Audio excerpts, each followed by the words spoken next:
Maayong buntag sa tanan, magsinamok na punta diring dapita, mag-istoryahan ta. Nganong nangandoy ka sa kinabuhi?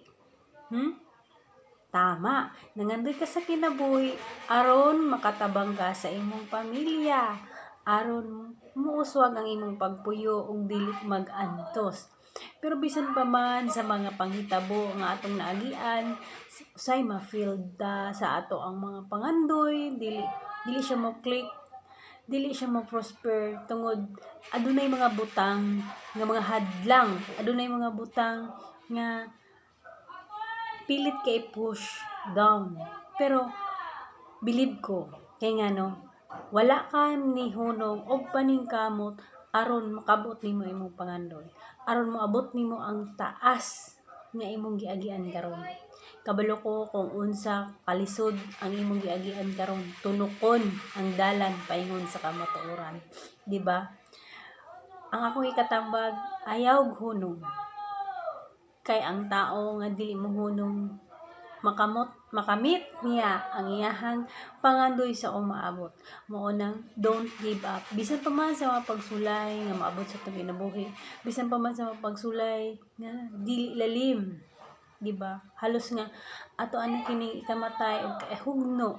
Halos wala na tay gana mulihok, wala na tay gana mangandoy o maningkamot kay tungod sa mga paghitabo nga diin minsan nagiging failed ang ato ang mga plano o pagpaningkamot.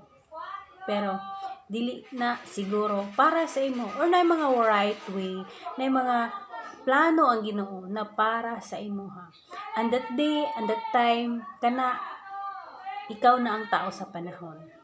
Sa pagkakaroon, siguro dili pa ikaw ang tao sa panahon, pero pray lang pray. Kay naay time na ikaw na ang tao sa panahon. O that day, siguro,